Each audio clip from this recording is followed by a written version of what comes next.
Hey, welcome back everybody. Jim Crane with you. Thanks for stopping by. Today we're going to take a look at a piece from one of my favorite leathersmiths, leather makers, and that's Emil Irwin out of Nashville, Tennessee. He makes these bags in his studio in Nashville, and they're made from US sourced leathers.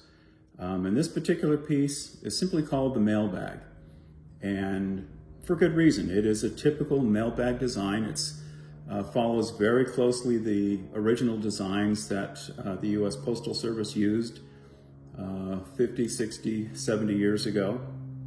We'll go over all of those design elements.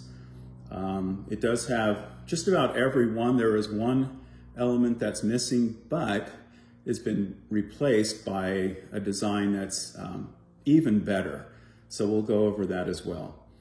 In addition to the typical elements that go into a mailbag design, there are a few additions that Emil added to make the bag a little more contemporary, a little more useful for today, but without removing any of the aesthetics of the traditional US mailbag. So this color is mahogany. It comes in two colors, the mahogany and black. There's a video on the black one on this channel that I did a while back. But I wanted to do another video on the mahogany because the lighter color lets you see some of the elements a little easier than the black one did. So first of all, the dimensions of the bag, it's 17 inches wide, and from the tabletop to the top of the bag is 12 inches, and it's about 6 inches wide.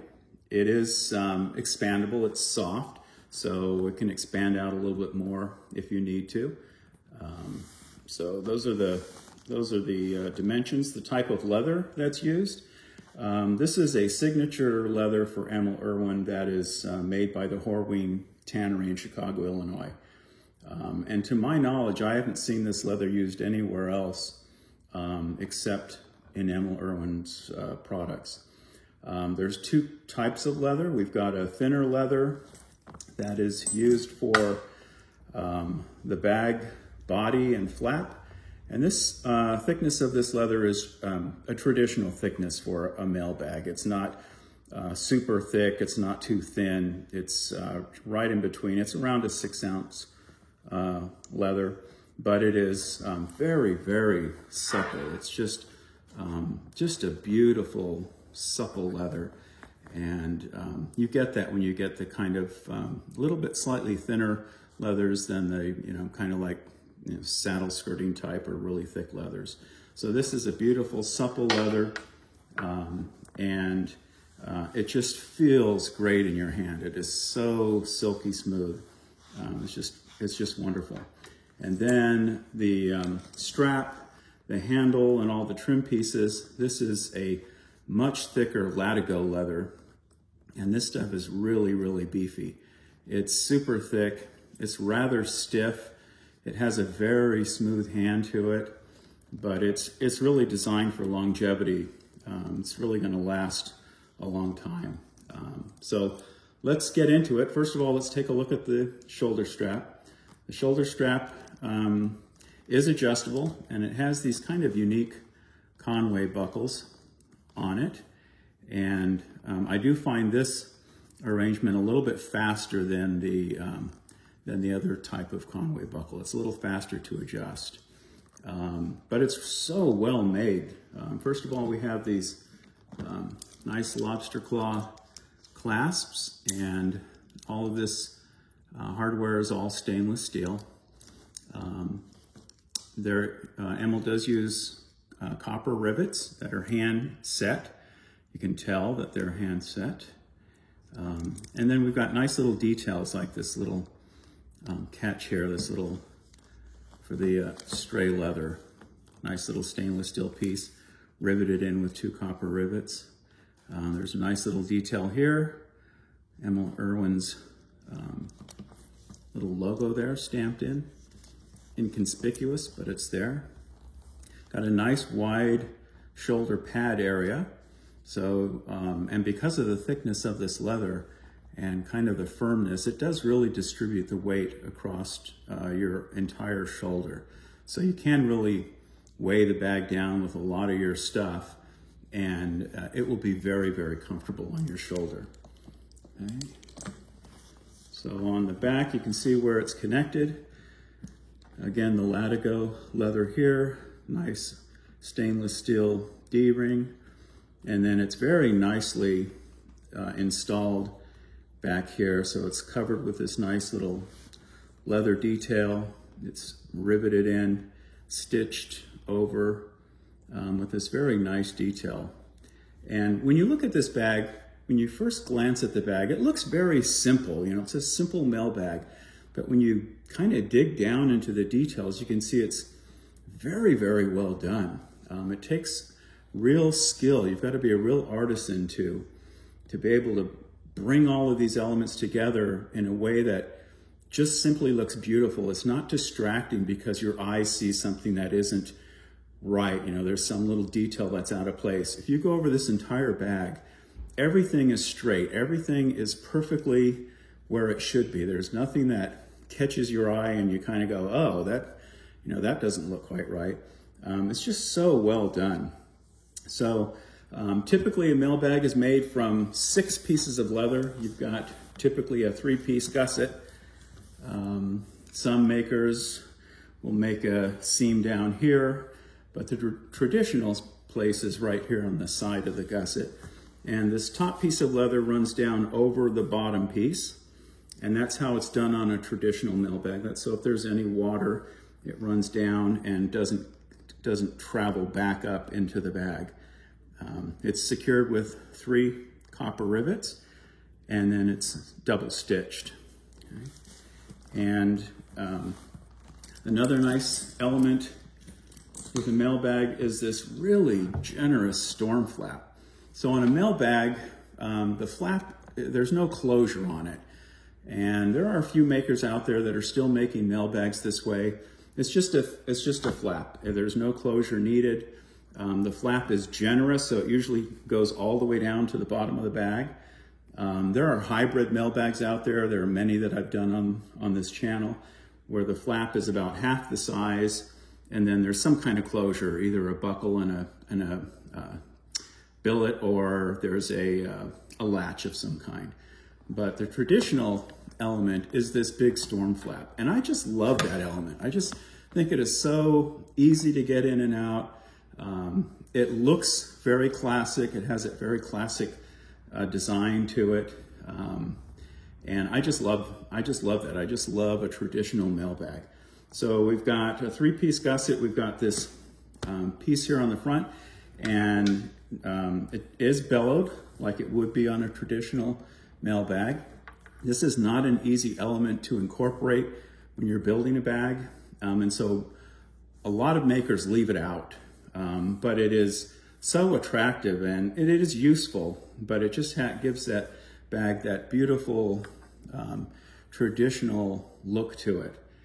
There is a closure here on the inside that Emil has used, and it's just a strap with a buckle and then a keeper right here.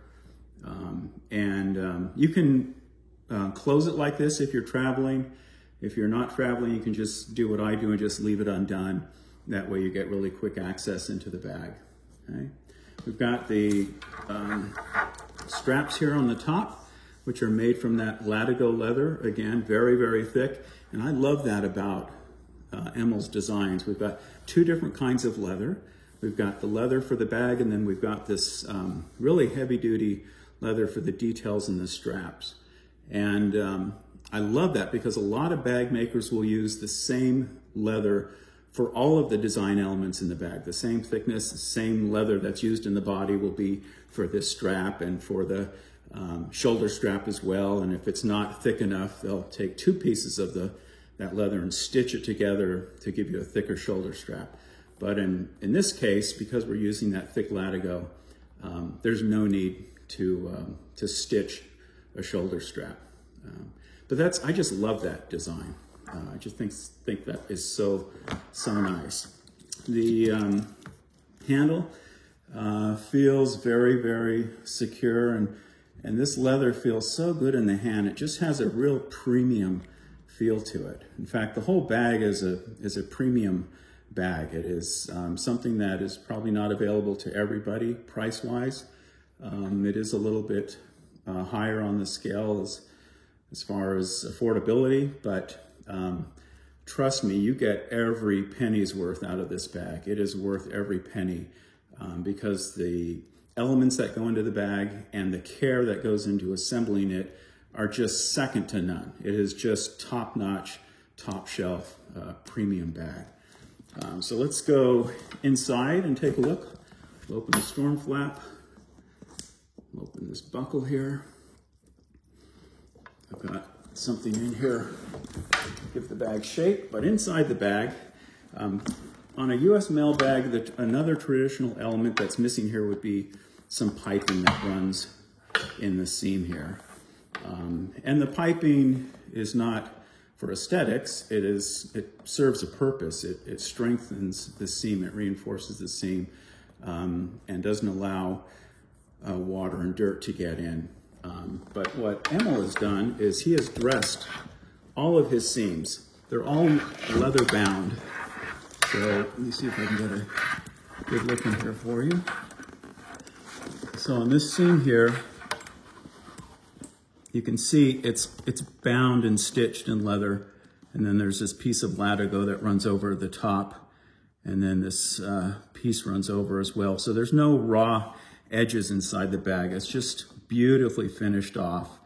And when you bind the seams like this with leather, you're not going to get water or dirt in there either. It's a fancier way of adding piping without having the piping show on the outside.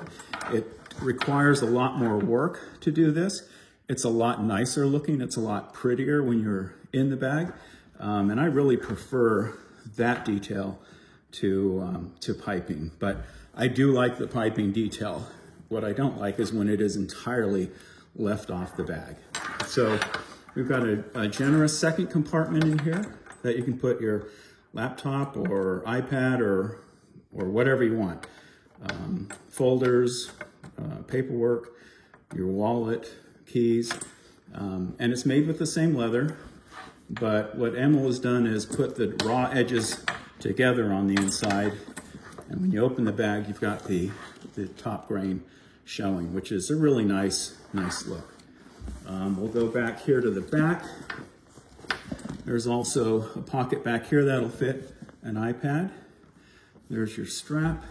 Some of the details that I think are really cool is we've got these like leather discs, or maybe like a leather washer would be a better term, that the copper rivet runs through. And that just reinforces that connection point. So you can put a lot of stress on the bag and that copper rivet's not going to rip through ever.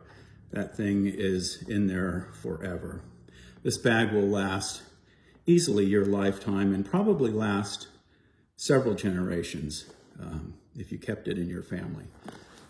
So we've got a nice, generous size space in there. It can fit a lot of stuff. You can load this bag down without any fear of hurting the bag, stretching the bag out. It will still be comfortable on your shoulder. Plenty of room, and I just love that about a mail bag. I love all of that space that's not necessarily divided, that doesn't have a lot of useless things in there. It's just very useful. So you got pocket for your laptop or important papers, pocket back here for your iPad or wallet or whatever you want to do. And all of the seams in there are dressed. It's just beautifully done. Let's stuff it again so I can stand it up. And I'll close it. There's the only other logo on the bag, Emil Irwin's name right there. Very inconspicuous for those people who don't like to display whose bag they're carrying. But if you're carrying an Emil Irwin bag, most people want to show that off, okay?